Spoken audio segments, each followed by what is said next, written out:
வணக்கம் நண்பர்களே, நீங்கள் பார்த்து கொண்டு இருப்பது உங்கள் கௌசிகா ரிவ்யூ. சரி வாங்க வீடியோக்குள்ளே போய் என்ன நடக்க போகுது அப்படின்னு சொல்லிட்டு பார்த்தீங்கன்னா, நம்ம இலக்கியா இருக்காங்கல்ல, அவங்களுக்கு செம்மையான ஒரு ஆஃபர் கிடைச்சிருக்குங்க. இந்த ஆஃபரை யூஸ் பண்ணிப்பாங்களா இல்லை இந்த ஆஃபரை லூஸில் விட்டுருவாங்களா, அதுதாங்க கேள்வியாக இருக்குது. அப்படி என்னடா ஆஃபர் கிடைச்சி என்ன பண்ண போகிறாங்க அப்படின்னு சொல்லிட்டு பார்த்தீங்கன்னா, நம்ம கௌதம் இருக்கார்ல, அவர் வந்து அந்த கம்பெனிக்கு மேனேஜராக வரப்போகிறாரு. ஆனால் அதே சமயத்தில் மறுபக்கம் அந்த பூஜான்றவங்கிறாங்கள, அவங்களோட ஆசை எல்லாமே சொல்லிட்டாங்க. ஆனால் நம்ம கௌதம்க்கு இதில் எந்த ஒரு விருப்பமும் இல்லை, எனக்கு ஆல்ரெடி மேரேஜ் ஆயிடுச்சு அப்படின்ற உண்மை எல்லாத்தையும் அவங்க தெளிவாக அழகாக சொல்லிட்டாங்க.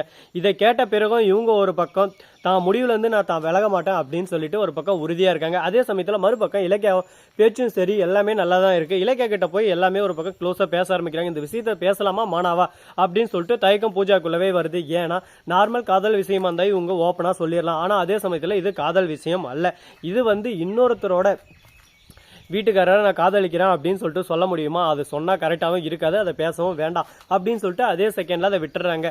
அதே சமயத்தில் மறுபக்கம் நம்ம இலக்கியாவுக்கு என்னடா ஆஃபர் அப்படின்னு சொல்லிட்டு பார்த்தீங்கன்னா, இதுக்கு முன்னாடி அவங்க வேலை செஞ்சிருந்த ஸ்கூலில் இருந்து அவங்களுக்கு ஜாயினிங் லெட்டர் வந்திருக்கு. இந்த மாதிரி நீங்கள் வந்து ஜாயின் பண்ணலாம், உங்களுக்கு மந்த்லி 25K சேலரி அப்படின்னு சொல்லிட்டு சொல்லிடுறாங்க. இதை கேட்டது ரொம்ப சந்தோஷப்படுறாங்க. இதை எட்டு போய் பூஜை கிட்ட காட்டுறாங்க. பூஜை வந்து ரொம்ப சந்தோஷப்படுறாங்க. உங்கள் தகுதிக்கு ஏற்ற இது வேலை இல்லை அப்படின்னு சொல்லிட்டு நானே ஃபீல் பண்ணேன்.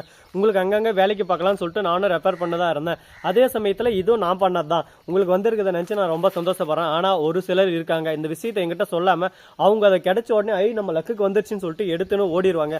ஆனால் நீங்கள் அப்படி இல்லை, எங்ககிட்ட வந்து கேட்டுட்டு இதுக்கு போகலாமா மனவான்னு என்கிட்ட சஜெஷன் கேட்குறீங்க. ஆனால் இது ரொம்பவே ஒரு நல்ல விஷயம். இலக்கியா உங்களோட திறமைக்கும் அறிவிக்கும் நீங்கள் அங்கே இருந்தால் பல பேரோட வாழ்க்கை முன்னேறும், நீங்கள் அங்கே போங்க அப்படின்னு சொல்லிட்டு ஸ்கூலுக்கு அனுப்பிச்சி வைக்கிறாங்க. பூஜா ரொம்பவே சந்தோஷமா. பூஜாக்குள்ளே இந்த மாதிரி ஒரு நல்ல எண்ணம் இருந்தாலும் அதே சமயத்தில் என்னதான் நல்ல எண்ணம் இருந்தாலும் நல்ல எண்ணத்துக்கு மேலே லக்கும் வேணும்னு சொல்லிட்டு சொல்லுவாங்க. அந்த லக்கு இப்போ நம்ம இலக்கியா பக்கம் காத்தடிச்சிருக்குங்க. அதே சமயத்தில் மறுபக்கம் என்ன நடக்குது அப்படின்னு சொல்லிட்டு பார்த்தீங்கன்னா, நம்ம தலைவன் SSK இருக்காருல, அவன் என்ன பண்ணுறான் அப்படின்னு சொல்லிட்டு பார்த்தீங்கன்னா, நம்ம அஞ்சலிக்கு சிறப்பான ஒரு ஆப்பு வச்சுட்டாப்ல. அஞ்சலிக்கு ஆப்பா என்ன ஆப்பு, அஞ்சலி அப்படி என்ன பண்ணா, அஞ்சலி எந்த ஒரு தப்பும் செய்யலையாப்பா, நமக்கு தெரிஞ்ச வரைக்கும் அஞ்சலி எந்த ஒரு தப்பும் செய்யல, அஞ்சலிக்கு என்ன பிரச்சனை போகிறோம், என்ன பிரச்சனை இன்வால்வ் ஆவாங்க அப்படின்னு சொல்லிட்டு ஒரு கேள்வி உங்களுக்குலாம் இருக்கும். அப்படி என்ன பிரச்சனை வந்திருக்கு அப்படின்னு சொல்லிட்டு பார்த்தீங்கன்னா, கரெக்டாக நம்ம அஞ்சலி இருக்காங்களா, அவங்க இருந்துன்னு நம்ம அதாவது SSK இருக்கார்ல, அவரோட கார்ல வந்து பிரேக் டவுன் பண்ணிடுறாங்க. இந்த விஷயத்தை தெரிஞ்சுக்கிட்ட நம்ம SSK உடனே என்ன பண்றாரு, ஏன் எதனால அப்படின்னு சொல்லிட்டு பார்த்தீங்கன்னா, SSKயும் தாட்சாயினியும் பார்க்கறதுக்கு அஞ்சலி வராங்க. அந்த சமயத்தில் இவங்க ரெண்டு பேரும் இன்னைக்கு போய் நம்ம சொத்து பத்திரத்தை மொத்தம் 80 நம்ம பேர்ல வந்துடும், அது எல்லாமே வாங்கிட்டு வந்தா அஞ்சலியும் மறுபக்கம் காத்தி துரத்தி அடிக்கணும் அப்படின்னு சொல்லிட்டு முடிவு எடுக்கிறாங்க. அப்படியே சட்டானா போய் அவங்கள அடின்னு அடிச்சு திட்டணும்னு சொல்லிட்டு முடிவு எடுக்கிறாங்க.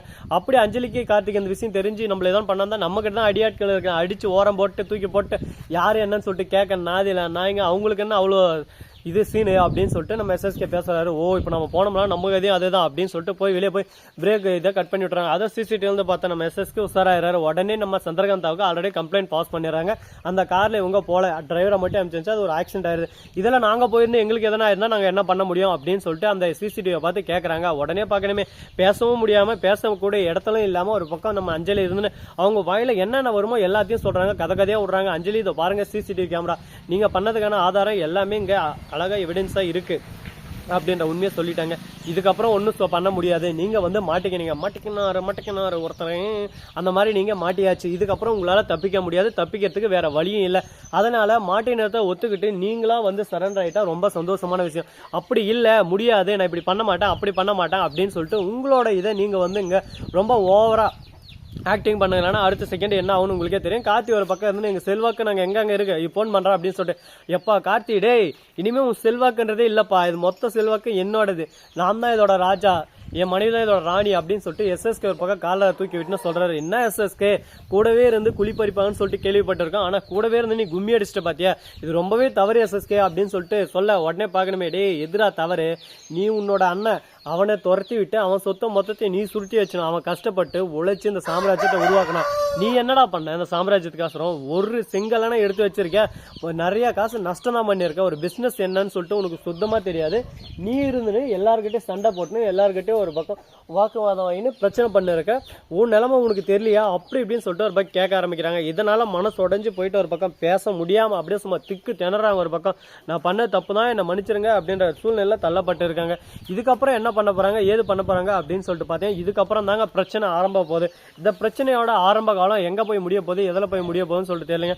ஆனால் இது ஒரு ஆரம்பம் மட்டும் இருக்குமா இல்லை தொடக்கமாகவும் இருக்குமான்னு சொல்லிட்டு பார்த்தீங்கன்னா, தொடக்கம் ஆரம்பம் எல்லாமே இதை தான் இருக்க போது பார்ப்போம். மெல்ல மெல்ல எல்லாத்தையும் மாறும் மாற்றம் ஒன்றே மாறாதுன்னு சொல்லிட்டு சொல்லுவாங்களே, அது போல் மாறுமா மாறாதா, என்னென்ன பிரச்சனை வரப்போகுது, எப்படியெல்லாம் ஃபேஸ் பண்ண போகிறாங்க அப்படின்ற இன்ட்ரெஸ்டிங்கான தகவலாக தான் இந்த வீடியோவில் நீங்கள் பார்த்து தெரிஞ்சுக்க போகிறீங்க. ஏன்னா மேலும் இன்னும் இன்ட்ரெஸ்டிங்கான வீடியோ காத்துட்டு இருக்கு.